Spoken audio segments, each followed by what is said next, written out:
ที่เขายืนไปแล้วบังเอิญกับข่าวที่มันออกมาว่าดอชสิให้เงินมันก็เลยมาบังเอิญประจบพบพ่อมันมาแบบว่าในเวลาอันเดียวกันนะก็เลยเห็นให้ความ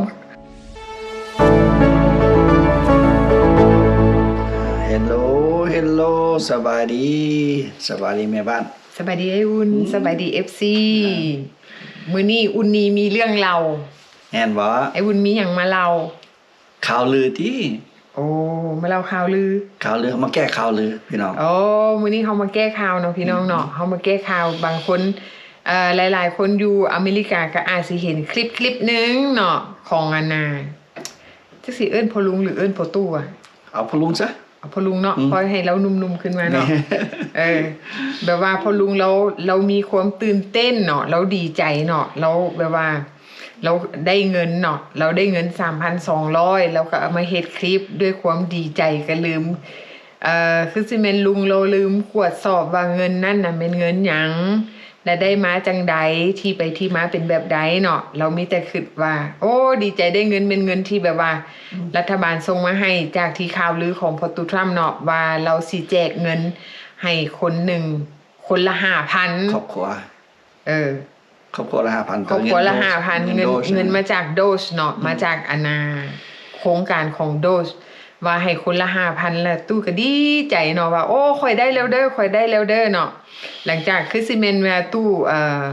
พอลุงเนาะโอ้ยลุงแต่พอตู้เนาะพอลุงไปอ่านคอมเมนต์เนาะหลายคนก็อาจสิส่งไปถามว่าค่อยคือบ่ได้ผู้นั้นบ่ได้ผู้นี้บ่ได้มันเป็นเงินแท้บ่นะบัดนี้ลุงเราก็เลยเฮ็ดคลิปออกมาแก้ว่าเงินนั่นน่ะมันบ่แม่นเงินที่ได้จากโดสแต่ว่ามันเป็นเงินที่ได้จาก Social Security ก็คือย่านเป็นพอลุงเราไป apply เอา early retirement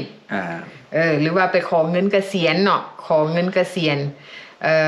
ที่แบบว่าอายุฮอด62 ปีและสามารถขอได้คือสิแม่นด้วยความเข้าใจเนาะเพราะว่าพอลุงเราว่าเงิน 3,200 นั่นเป็นเงิน Social Security ก็อาจจะเป็นเงินเกษียณเนาะหรือว่าเงิน retirement นั่นเองเนาะเฮาก็ออกมาแก้ข่าวเฮาก็บ่ว่ากันเนาะบางครั้งบางคราวเฮาก็เว้าผิดพลาดไปด้วยความดีใจเนาะด้วยความตื่นเต้นอยากมาแชร์ให้คนรู้ย่านแบบว่ามันด้วยความบังเอิญที่แบบว่าเฮายื่นฟอร์มเอกสารที่ขอ retirement หรือว่าขอกินเงินเกษียณที่เขายืนไปแล้วบังเอิญกับข่าวที่มันออกมาว่าดอชสิให้เงินมันก็เลยมาบังเอิญประจบพบพ่อมันมาแบบว่าในเวลาอันเดียวกันนะก็เลยเห็นให้ความตื่นเต้นก็เลยกลายเป็นความเข้าใจผิดแต่ว่าก็ดีอย่างนึงที่แบบว่าลุงเพิ่นก็ออกมาแก้ข่าวเนาะว่าความเข้าใจผิดอันนั้นมันบ่เป็นเงินจากโดสอันนั้นมันเป็นเงินที่แบบว่าจาก Social Security หรือว่าเป็นเงินเกษียณของเพิ่นเนาะพี่น้องเนาะเฮาก็บ่ว่าให้เพิ่นเด้อบางครั้งเฮาก็มีข้อผิดพลาดเฮาก็ให้กำลังใจซึ่งกันและกันเนาะให้เฮ็ดคลิปออกมาเฮาก็บ่ว่ากันคันสมมุติว่าเนาะเฮาเห็นคนเฮ็ดคลิปออกมาเฮาก็ไปศึกษาตื่มเนาะว่าสิ่งที่เพิ่นเว้าออกมามันแม่นแท้หรือบ่แม่นเนาะเฮาก็ถามกันเนาะโดยที่แบบว่าเฮาบ่ไปตำหนิติเตียนกันเนาะพี่น้องเนาะเฮาก็ให้กำลังใจซึ่งกันและกันเพราะว่าช่วงนี้นโยบายของพอตูทรัมป์นี่นะมันมีหลายอย่างแต่ว่าสิ่งที่เฮาเห็นได้ประจักษ์แบบจะแจ้งก็คือนโยบายเนรเทศคนกับบ้านอันนั้นน่ะแม่นสิ่งแรกที่เราเฮ็ดแต่เราก็เริ่มเฮ็ดมาแล้วเนาะทยอยเฮ็ดมาแล้วบ่ถึงเนรเทศเนาะเดี๋ยวนี้เราประกาศบอกว่าminor แบบพวกบ่มีหนังสือที่ผู้เฒ่าผู้น้อยสำใดเราสำหรับบ่มีหนังสือเราสิเอาส่งออกไปเบิดเลยแม่นเราบ่สนเนาะบ่สนผู้เฒ่าผู้แก่แม่ม่านเด็กน้อยตะกี้หั่นแม่นว่าเพิ่นสิเอาพวกfelony พวกมีโทษหนักๆกันนะแต่มันนี่บ่มีหนังสือเราเอาออกเบิดเลยเราเปลี่ยนใจก็บ่เปลี่ยนใจแล้วก็เพิ่มให้มันให้ไวขึ้นนะผลักดันให้มันไวขึ้นภายใน4ปีนี้เนาะเราไวเท่าใดแห่งดีสำหรับเราเนาะอันนี้เป็นข้อสำคัญที่เฮ็ดให้เราได้ชนะในการเลือกตั้งเนาะเพราะว่าเราก็ต้องเฮ็ดให้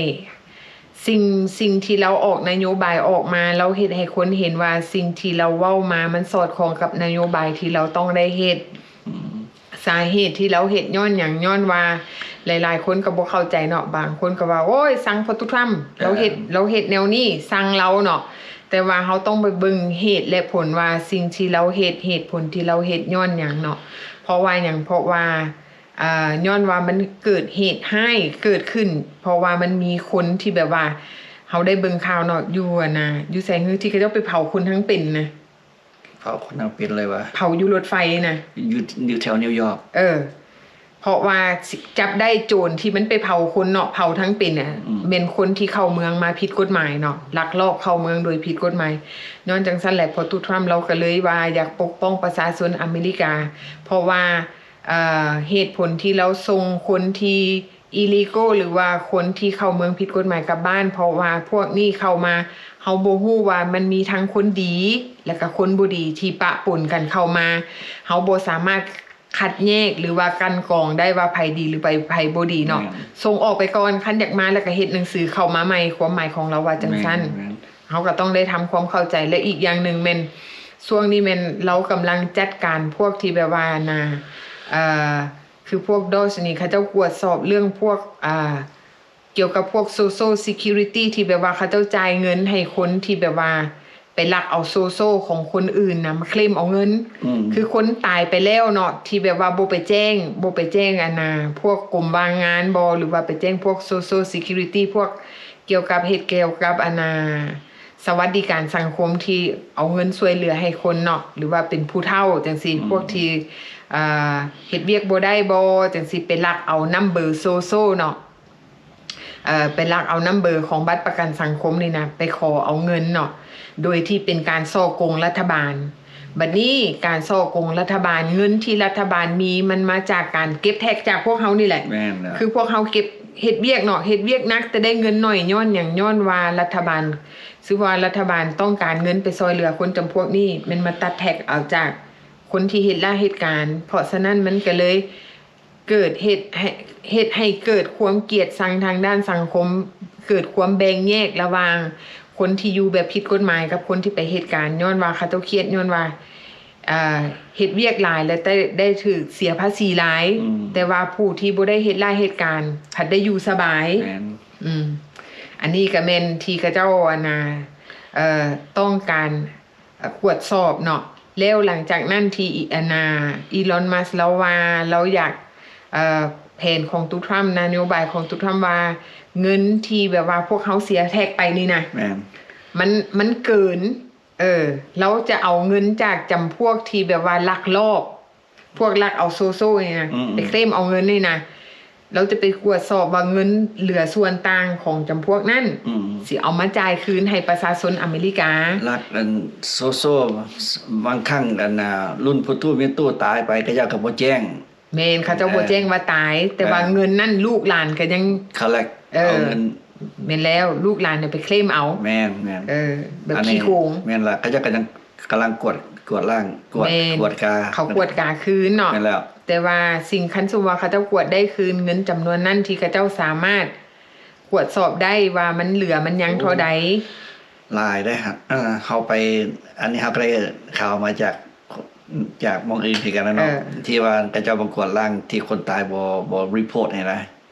คือเบิ่งผู้นึงปีนึงสมมุติว่าปีนึง20,000 25,000จังซี่น่ะวันนี้10คนมันจะ10คน20คนมันจะหลายปานใดพี่น้องแม่นเฮาก็คูณเอาเนาะมันเป็นตื้อพุ่นน่ะแม่นนั่นล่ะเป็นล้านดอลลาร์นั่นล่ะอันนี้ก็มีกระแสที่พวกอีลอนมัสก์เขาก็จะเข้าไปกวดแม่นเนาะก็จะกวดพ่อแม่เขาจะกวดพ่อแต่ว่าข่าวลือออกมาว่าเราจะแบ่งเงินจำนวนนั้นส่งคืนให้คนที่เสียแท็กคนที่เก็บภาษีคือสมมุติว่าเขาเสียภาษีไปแต่ละประชาชนอเมริกาที่เสียภาษีน่ะเราจะเอาเงินนั่นน่ะมาแทนคืนอันนี้มันแผนการจะซื้อเฮาได้รอฟังไปเรื่อยๆอันนั้นมันเป็นนโยบายที่ยังบ่ได้ผ่านการรับรองจากสภาเทื่อเพราะฉะนั้นเขาเจ้าก็เลยตอนนี้เขาเจ้ากำลังอยู่ในระหว่างการตรวจสอบเนาะแล้วต้องได้ไปผ่านสภาถึงสภาลุ่มเนาะได้ไปผ่านศาลสูงสุดเนาะได้ผ่านหลายขั้นตอนเพราะว่าพอตูทรัมป์แล้วก็ แม่นอยู่ว่าเราเป็นประธานาธิบดีแต่ว่าเราบ่ได้มีสิทธิ์แบบว่าคำสั่งของเราหั่นน่ะมันจะออกมาใช้ได้โลดเราเซ็นออกมาแต่ว่าเราต้องได้ผ่านการเห็นดีเห็นพร้อมของบรรดาลูกทีมเราเนาะของบรรดาสิว่าแนวใดของจากสภาว่าซั่นซะแม่นนโยบายของเราต้องได้ไปยืนผ่านสภาคันสมมุติว่าสภาเห็นดีเขาก็โชคดีไปเนาะคันสมมุติว่าสภาว่าโอ้คัดค้านเราก็บ่สามารถเฮ็ดหยังได้ก็คือยกตัวอย่างว่าก็คือหลายๆคนอาจจะได้ยินข่าวว่าพอตุทรัมป์เราบ่อยากออกสัญชาติให้คนใดที่มาเกิดลูกอยู่อเมริกาเนาะบ่ว่าจะเป็นคนอิลีโกที่มาเกิดลูกอยู่นี่พอตุทรัมป์เราเซ็นออกมาว่าเราบ่ให้สัญชาติแต่ว่าสิ่งเราเซ็นออกมายังบ่ได้ไปผ่านสภาเทื่อเนาะสภายังบ่ได้ตัดสินว่าสิ่งที่เราเว้าออกมานั้นนำใช้ได้มื้อใดตอนใดเวลาใดตอนนี้แม่นเขาเจ้าก็ให้แบบปกติผู้ใดเกิดอยู่นี่ก็ยังได้สัญชาติอเมริกาตามปกติจนกว่าว่าสภาเห็นดีกับพอตุทรัมป์เนาะว่าจะเป็นแนวใดเนาะอันนี้มันก็ยังบ่แน่และอีกอย่างนึงเขาจะบอกให้ทุกคนรู้ว่ากฎหมายของแต่ละรัฐก็บ่คือกันอีกบางทีตุทรัมป์เราก็อาจจะบอกว่ารัฐนี้ควรให้รัฐนี้บ่ควรให้เขาก็ยังบ่ฮู้แน่นอนเนาะเพราะว่าแต่ละรัฐกฎหมายบ่คือกันบางรัฐก็ต่อต้านบางรัฐก็เห็นดี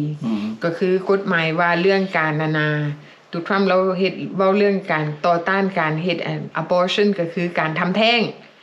บางรัฐก็เห็นดีบางรัฐก็บ่เห็นดีแต่ละรัฐก็บ่คือกันเนาะอันนี้ก็แม่นนโยบายของพอตุทรัมป์เพราะว่าอยู่ประเทศอเมริกานี่มันก็มีหลายพรรคก็คือ2พรรคพรรคเดโมแครตกับพรรครีพับลิกันเนาะแล้วก็นอกจากนั้นก็ต้องได้ไปผ่านสภาสูงสุดอีกได้ผ่านหลายอันหลายอย่างเนาะบ่คือพรรคบ้านไอ้วุ่นเด้ไอ้วุ่นก็มีพรรคอีกได้พรรคเดียวฮะพรรคหยังพรรคไอ้วุ่นน่ะมีจักพรรคเดียวอ่ะแม่นบ่แม่น2พรรคบ่สงสัยไอ้วุ่นมี2พรรคพี่น้องเพิ่นชื่อบ่ได้ มีพรรคหยังเด้พรรควันเสาร์กับวันอาทิตย์อ๋อแม่นบ่สู้แม่บ้านมีพรรคเดียวสำหรับแม่บ้านเข้าใจผิดสำหรับแม่บ้านพรรคเดียวแต่เฮามี2พรรคน่ะเห็นบ่แม่บ้านพรรคเดียวสบายตัดสินใจเองโลดพรรควันอาทิตย์มื้อเดียวแม่นเนาะอยู่บ้านอันนี้เนาะสบายแนวนึงเนาะเพราะว่าเรื่องระเบียบกฎหมายทางรัฐบาลเขาเจ้าเนาะเขาเจ้าก็ยังมีการชี้แจงมีผ่านหั่นผ่านนี่เนาะมันบ่คือพรรคเดียวเด้คือยกตัวอย่างคือประเทศใดที่แบบว่ามีพรรคคอมมิวนิสต์จังซี่เขาเจ้าก็พรรคเดียวตัดสินใจเองโลดเด็ดขาดซั่นนะอันนี้แม่นเฮาก็มาแก้ข่าวเนาะแล้วเฮาก็มาเว้าเรื่องพอตุทรัมป์นโยบายของเราเนาะแต่ว่าเฮาก็ยังมีความหวังกับเงิน 5,000 เนาะครอบครัวนึงคือสิหัวนึง 5,000 คือสิเป็นไปบ่ได้มันหลายโพดครอบครัวนึง 5,000 ก็พอฟังเนาะเฮารอฟังไปเรื่อยๆอันนี้เนาะเพิ่นได้เฮาก็ได้เฮาก็เอาใจซอยเนาะแม่นอันนั้นก็เงินเฮาได้หั่นแม่นแล้วเงินพวกเขานี่ล่ะแม่นเฮาเสียแท็กแต่ละปีเนาะโอ้เฮาเฮ็ดการแต่ละอาทิตย์นี่ตัดแท็กไปบักหลายๆจนอยากสลบเป็ดพุ่นเลยเนาะพี่น้องเนาะติดตามข่าวไปเรื่อยๆเด้อพี่น้องติดตามไปนำกันเนาะพี่น้องเนาะพอกันใหม่คลิปหน้าเด้ออันนี้เป็นคลิปนี้แก้ข่าวเด้อพี่น้องบ๊ายบาย